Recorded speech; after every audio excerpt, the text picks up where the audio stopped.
Good evening, everybody. If you don't know me, my name is Karen Brown, and I am a gourd addict. And tonight I'm going to share with you one of the techniques that I've learned to do, and that's how to do this filigree fretwork, lace work, holy gourd.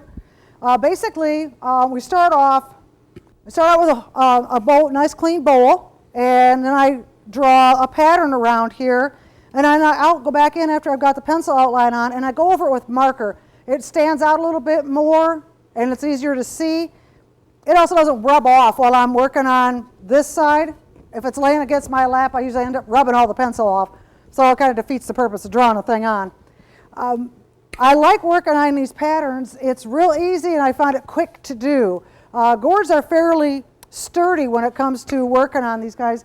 These are about an average on the thickness.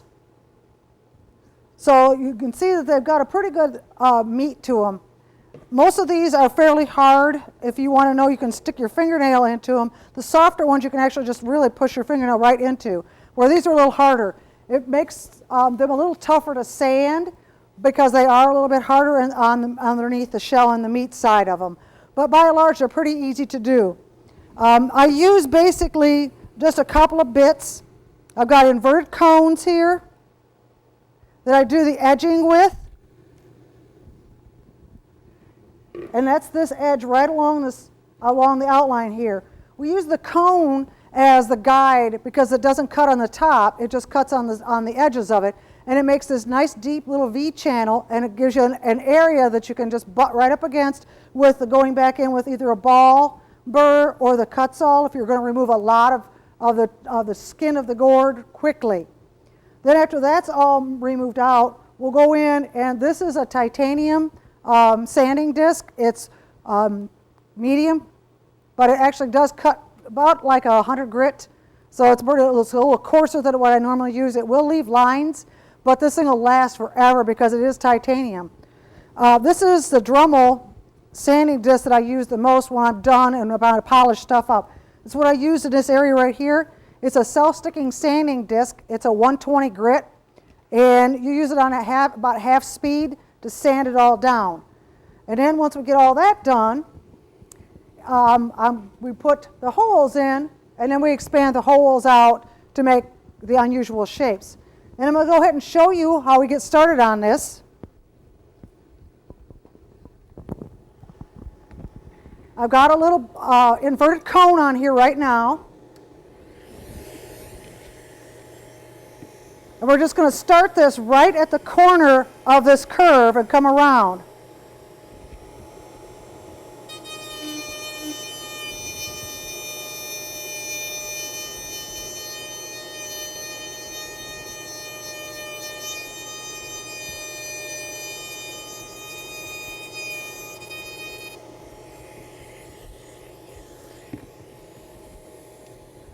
And that'll give us our initial cut line. We can swap this out for the ball. And come back in right next to it.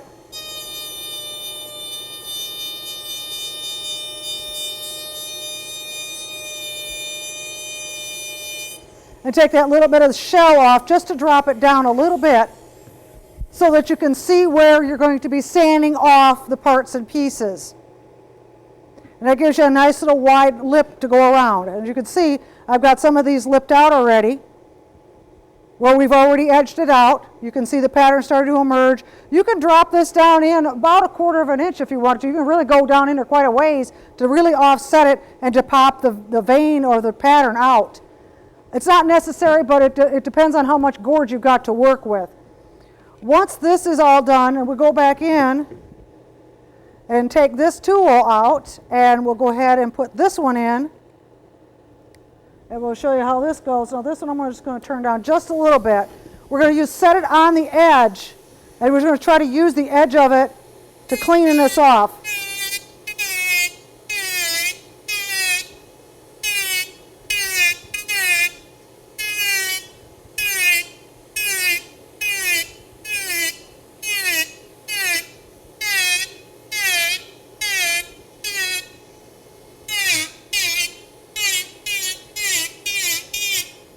As you can see, it comes off real quickly. This is very aggressive. So we don't want to let it get away from us to go in too deeply, otherwise we can really gouge into the gourd. Now I put the sanding disc on so you can see how that word runs.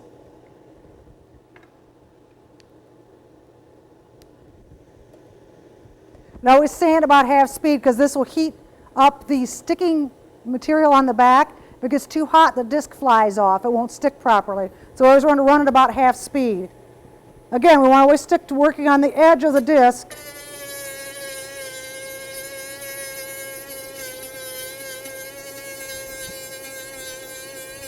And because we drop down that little bit of a lip, I can bounce this right up against it and it'll just, I can feel it hitting on there, so I know I'm not going to go over.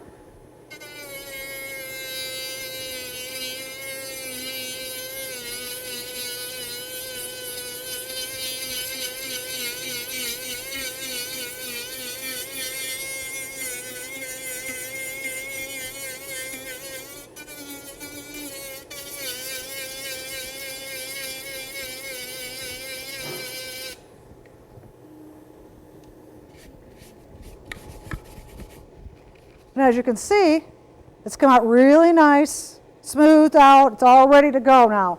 Where if we would have just done it with this coarse one, we would have had all the lines in the sanded areas and it would have shown up once we started putting all the pierced holes into it. So that gives us a nice smooth background. You can go back in with sandpaper if you really want to perfect this and smooth it down. I've even gone back in and taken sanding sticks and cut this edge in just a little bit cleaner. Just depends on how picky you want to be at it. Once the areas are hollowed out like this, we're okay to go in. I use my drill and I have a brad point drill bit. These things are wonderful. There's a needle point on the end, and the idea is that this thing will cut a perfect hole and it won't jump. And it's great for woodworking because that's exactly what you want, is perfection. You push the bit, I'm sorry, I have to do this way. Push the bit in where you want it and then turn the drill on and it holds it in position. And I'm just going to go around and I punch a bunch of holes in it. This is a 5mm bit. Just kind of randomly place them in here.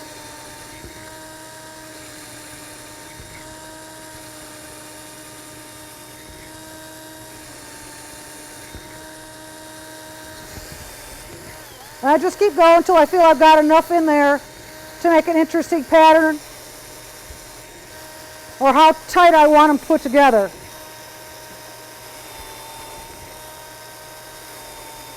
I try not to go in rows or lines because it's too noticeable. You can augment them once you start expanding the holes out. One more, there we go. But I like the randomness of the patterns. So now we have the start holes just like we do on this one. From there, we're going to change out to the business bit on here. This is a needle. It's a carving needle.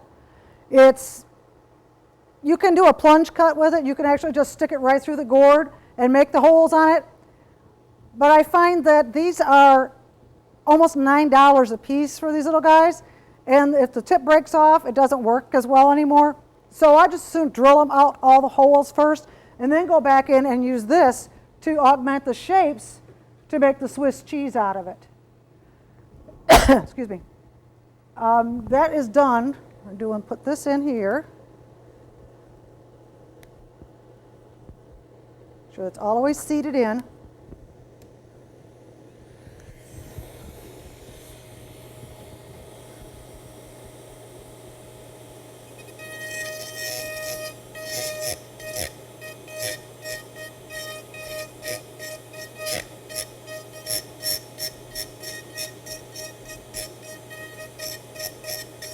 And just gently come in here and just kind of work it around the circle, making it a little bit larger.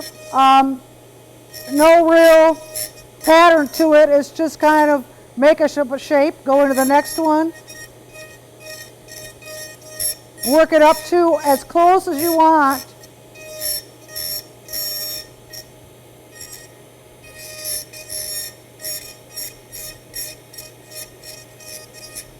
To the hole near it.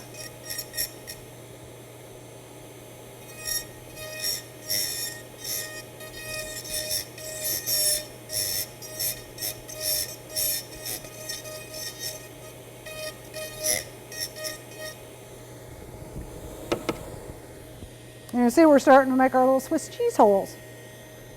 And you can make them larger or smaller or alternate the patterns if you want to do a mixed medium with them. It all depends on the look you're after.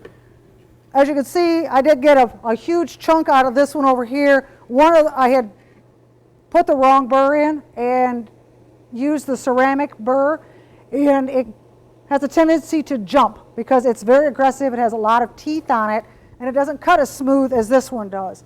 So it was just a, oops, forgot, and used the wrong burr on it when I got in here. So now I have this larger hole. I do have one of the sections. I collected one of the little pieces so I can glue it back in here to make it look just a little bit smaller so it doesn't have that gaping hole into it. Either that or I can go back in and then go back and work through the rest of this to alternate making larger holes some places so that it all matches and looks fairly even all the way across. I find that it's really nice once you get done with this, you can go back in and on this vein, because it's raised above the area, you can put color on here very easily with a Q-tip or a sponge applicator and just glide it right along the gourd surface, and it'll stay right on there because everything else around it is recessed so you won't tip off. So you could color this in with either black or with a pretty green, normally, or with a brown, because I think about people at the show all thought it was morel mushrooms, but I said it's actually supposed to be the veining that's left over when a leaf rots, so that you see just the veins on it. You can make the pattern in any form that you want. You can even add leaves into it and carve the leaves if you want. It all depends on what you're looking for in the piece that you're trying to sculpture. I like doing these pieces. They're relatively easy to do. The fun part is figuring out what the pattern is, because once you get the belly band on, you can put whatever you want in the centerpiece. And it's really nice because you could put a small glass in here and add a tea light or a votive candle, and it shines all the pattern on the walls too when the light shines into it. You can put the battery operated lights in them as well. The LEDs work really well. The flicker candles, they're a little too small for a gourd this size. You'd have to put several of them in there to get enough light to come out. So the LEDs are a better bet. I've seen whole gourds done in the laced patterns. I've seen smaller pieces done. It just depends on if you want to carve a leaf out of wood and then use this technique to make the veins in between to cut it out. It would make an interesting look to it to add more to your carvings. They come in, these little needles come in 3 sizes of shaft on them, from a 1/16 to 3/32 and smaller even. Like there's one even smaller that I have to have a special collet for. They won't even fit on this. So they're real easy to work on. I like the gourd bowls to do, and I always paint them black on the inside because if you put any light into it, it's really going to make the veining or anything you popped out a little bit more, because it's just going to let all that light pass through, as you can see. Do you have any questions? He asked me where I got these needle burrs at, and Blue Whale Arts is on the internet. They are also one of our gourd suppliers. She has an extensive carving and wood burning tips on her website. She also carries the new razor tip micro pens for the wood burner, which has down to I think it's a 0.3 micron ball, really tiny, really small bits that they have and burrs that she carries now. And she's very good to work with as far as ordering things if you can't find exactly what you want. She's a good person to go hunt stuff down for you and find things for you. So yeah, just contact Leah at Blue Whale Arts, and she's on the internet. And these I can find only online as well, these little Dremel guys with the sanding discs. They just don't carry them in most places, and I don't know why, because it's one of my favorite little sanding gizmos. But I found that if you don't sand them at half speed, this flies off, but it has a tendency, even on the drum sanders, there's a tendency to burn the gourd. It's spinning too fast for it to work properly, and you end up with the scalded marks on the gourd. So if you just drop your speed down to about half, the sanding works a lot better to work at half speed. I like using these little cut saws too. I wish they'd make them a little smaller sometimes because I like working on really tiny things. But I like being able to rip through a lot of material real fast, and these little guys are real aggressive about that. And they're color coded for how deep and how sharp the burrs are on here too, for grit, I guess you'd call it. Woodcraft makes this in a 1/8. Have I done a rotozip? No, I have not. The ceramic burr that Dremel makes has a straight shaft like this that has teeth on it. And I found that it's too aggressive. And if you look in this set of holes right here versus the rest of them, and I know you guys can't see this on television, but there are ridges inside of here where it cuts. There aren't any ridges in here where that needle went in. I don't like to see the ridges. I don't want to see the tool marks. So if I can get a nice smooth cut out of that needle, I'd rather do that because I don't want to go back in and sand all these little holes out. I have the rasps to do it, but it's just too much work. I'd rather get it done the first time, not have to go back in and do all those holes. Well, for the corners, I have a needle point like this that is a diamond. And I go in and just with a diamond burr and just poke it in there and just work it around the corners. It's almost spin the gourd in your hand. This hand doesn't really move when I'm working. It's this hand that does the work to turn. And then I go back in with little ball burrs to clean out the corners. I use a lot of the ball burrs when I'm working. I find that because I can get them all the way down to really micro-sized balls, all the way up to larger pieces, that I can do a lot more work with them. I like them for wood burning as well as for carving. They're very easy to work with. You can always feel which way they're going to go the best direction. Some of them will pull or some of them will push, depending on which direction it's spinning. They feel right, so you can just go along. They won't jump. They're really nice. And then if you want, because I don't do a lot of hand position like this when I carve. Most of mine is detail work, and I'm like this. And I've had a lot of carving teachers yell at me for it, but I'm comfortable holding it like a writing pen.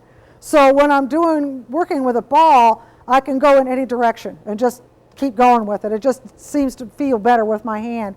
I know a lot of people like using the ceramic burr, the ceramic cut to take this out, but I don't. And I know a lot of the ladies will go ahead and just punch the holes in and wiggle this around.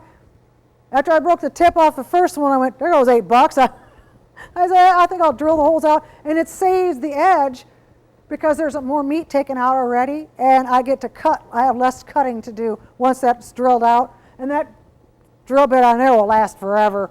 I'm not going to worry about wearing it out. The gourds aren't that hard that they would wear down that drill bit on there. You can stain the meat on the gourd. It will take any stain or paint or any colorant that you put on it much more because it's more porous than the shell will. So if you're going to stain the bowl, you can stain the whole bowl first if you want, and then draw your pattern on and then cut it out so that the white meat shows through, or you can do it opposite. You can carve first and then do the staining afterwards so that this is very dark and then the veining will stay actually more of a golden color. The shell doesn't soak in quite as much dyes. So yeah, you can stain this. It takes pretty much any wood stain, stamping ink, leather dye, but leather dyes do fade, so we want to be careful with that. They don't fade as bad as if they're on the meat of the gourd because it soaks into the meat so much further than it would on the shell. But anything on the shell will fade on there after time. It's just the nature of the dye. Where the stamping inks, they have they're more pH balanced and they're more light fast. So because it's a newer product, it's more generation for what we're doing now with archival work for photographs and things for our homes. So they've made a better product for the coloring agents on there. I still use a lot of wood stains on my gourds because that's what I'm familiar with. I have a furniture background for that. So I like the wood stains, and the colors are very natural and very warm. I'm doing one on oil paint right now, which has been a huge advantage. I really like doing the oils on the gourd, so I'm looking forward to bringing that in and show it to you guys. I'm a tool junkie. If there's a new burr, and I'm always looking for really small detail, really fine detail stuff. So yeah, I'm always out there. Open the drawers all up, look them all over. I can do an average bowl with just a belly band on it at about 5 to 6. Because I got this drawn on all the little bit of carving done on it, and it took about an hour. I get gourds from growers around the country. These two both came out of Alabama from Pumpkin Hollow, from Elaine Dalton. There's also several other companies that I buy from. I grow some too, but I buy them dried like this normally. Yeah, and I pay a premium to have them cleaned before I buy them, because normally I'll buy 200 or 300 at a time. I don't have time to clean them once I buy that many. They have to be cut and made into bowls and cleaned out for my students to work on. So I don't really have any time to clean that many gourds. But on average, this spring I bought a lot of them at an auction, and there was about 150 gourds there, and I've got about 50 left to clean. That's the beauty of the gourds. You never know what you're going to find when you open one up. There's always going to be several hundred seeds inside, but the pulp can range from very soft, almost like cottony material on the inside, to stuff that's the equivalent of a loofah, which is another form of gourd. So they can be really scratchy and rough, and some of them everything is just powdered and the seeds are just flying loose, and other times it's a big leather ball in there and it's just cemented to one side or the bottom or wherever the gourd was laying when it was in the field, and you have to go in there and just pry it out of there or bust it up and try and get it out. And then I go through and sand out the inside. I have several different sanding. There's a ball that I have that's an impregnated golf ball that has grit glued to the outside of it. It's actually the same black pumice that they use for sandblasting, the grit. And it's impregnated on the ball, and there's a steel shaft that comes out of there, and it goes. You can use it on your drill, but I put it on my drill press because that gives me the free hands to be able to both hold on to the gourd and be able to see in there and then clean the sides and the bottom and everything out of it. It does a really nice job. I've used that for a long time. For some varieties, they're notoriously thin, maybe a 32nd to 3/32, and then others, like these, could be about 1/4 inch to a 1/2 inch on average. The premiums are anything an inch or over, and we don't rarely get those. I have a couple of very small gourds that were grown in Arizona and California that have over an inch thick wall on them, but they're small little gourds, they're canteens, and they're very, very heavy. A lot of gourds, you can pick them up. As I tell my students, if you're going to a farm and you're looking at dry ones, you start picking them all up. They usually have them all one shape is over here, one shape's over here. They divide it by shape and size. So if you're looking at a particular shape that you're intrigued with, go around and start picking them up. If they're all dry, if you find one that's heavier than all the rest, that's probably because he's a little bit more meat to the gourd. And so then you want to pick them up and you want to pound on them. And the lower and heavier the tone, the thicker the wall is going to be and more dense it is. Because I have gourds at home that were from this lady that are very lightweight, but the wall thickness is the same. It's just very soft. So the gourd is real easy to sand and carve. I mean, you could carve it with basic hand tools as well. So each gourd is a little different. You never really know until you get into them, and knowing which species are better for thick walls than thin wall. Like with your apple gourds and your ornamentals, the pretty ones that you see in the fall, those are primarily thin, very thin walled. Some of them can have very hard shells, but there's virtual no meat on the inside of them to speak of. You couldn't really do a lot of carving into it unless it was just scratching off the surface, more like scrimshaw. Oh, we do bowls, jewelry.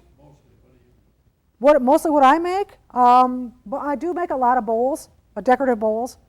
I also do a lot of ornaments for the smaller gourds. I make drums and musical instruments, shakeries, rain sticks, thumb pianos, kiskas. There's xylophones. I've seen a xylophone made. I haven't made one yet, but I've seen one made. Drums, guitars, banjos, all kinds of musical instruments. I like doing a variety of work. I'm working on a whole gourd carved for competition work. The banjo is the resonator on the back, is the gourd. And from what I've heard from the musicians that play them, they're very temperamental and they need a blow dryer to be warmed up a little bit. Just, like a woman, they got to warm them up before you want to play on them. So the guys always have their little blow dryers in their cases, and they literally blow dry the back of the banjo to make sure that it's tuned properly. So they warm up their banjos. So literally that's what they do. They warm up the gourd on the backing to make the resonator sound better. That's freehand. I don't do pattern work on these kind of things. It's more fun to just kind of let it flow out of you, see what you want to do. Yeah, I have a pencil and an eraser, a big eraser right next to my desk. Then when I'm done, I'll go over it with a fine point marker. Just to, like, it makes it a little easier to see as I'm getting a little older. I need stronger glasses, so. And I also wear a magnifier usually when I'm working as well, so it makes big little things really big, easier to see. On this one, I would probably go either in with a brown, like a walnut, and do all of this in brown and leave this in a natural, or I could go in with a green, like a sage green, something or maybe a little darker. I never try to plan anything out. I just let gourds evolve. I've tried to plan things out, and sometimes they work, and sometimes the gourd has a better idea than you do, and it turns into something entirely different. You can apply a rim treatment on the top of it. Normally we would come down a ½ inch down and then a ½ inch apart for the holes when we're doing the lacing on that. This, you'd ask about the top. This top on here was actually part of a carving class that we were doing. This whole piece was a project for a class, and I got to draw the pattern on, and we were learning just to do the filigree. And then she wanted just to do kind of a rope technique up here, just rows. And I didn't particularly care for it because of my perfectionist nature. It wasn't perfect, and the lines were jumping and they weren't even. And so as my husband always said, if you don't want to see it, paint it black. So I did. And then I went back in and put the wave pattern into it to distract from the rim. Yep, yeah. I did the belly band first because that was the most fun for me. I find this fun to do, is make all these little puzzle pieces. But as you can see, this one is very deeply recessed compared to these, so the ridge really stands out. Much nicer on it. It just was a much thicker gourd. As you can see, there's a lot more meat to it. When I cut these, I have a little bitty tool that's called a helping hands. It's sold for circuit board workers.